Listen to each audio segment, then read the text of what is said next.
It's Nick's Psychotronic History of Sci-Fi. Well, as you can tell, I haven't devoted much time to the modern novels, the Hugo and Nebula winners of the past decade, so the best I can do is just give a general overview.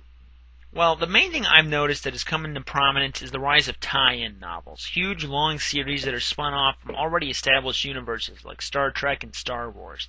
Hell, at my local Barnes & Noble, there's a whole shelf dedicated to Star Wars material. I mean, damn. There's all kinds of tie-ins for movies, video games, board games, TV shows, comic books, and even other books. The most famous tie-in author is Kevin J. Anderson, having written in more universes than anyone I can think of, especially since he teamed up with Brian Herbert to produce the controversial Dune prequels, sequels, and interquels, dealing with aspects of the Dune universe that people either didn't want to know or got real angry about. I'm not saying these can't be profound intellectual novels in their own right, but really, they're just there to make money, and often the effort that goes into them is almost depressing, because it could be used to fuel more original works.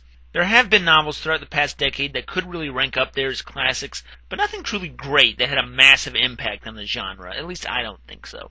So I guess the big question is, what's next? Well, for looking into the future all this time, I really can't say.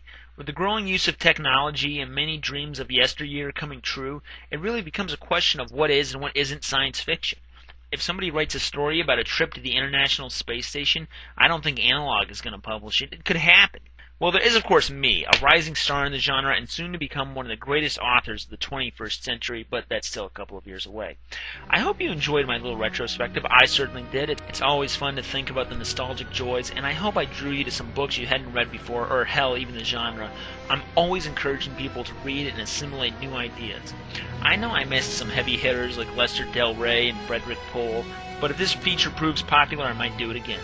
If there's one thing you've learned from it, it's that there's not just a sequel, but never just one sequel. As for sci-fi in general, I really don't know what lies in that undiscovered country of the future, and we can only speculate. But of course, the truth will be in it.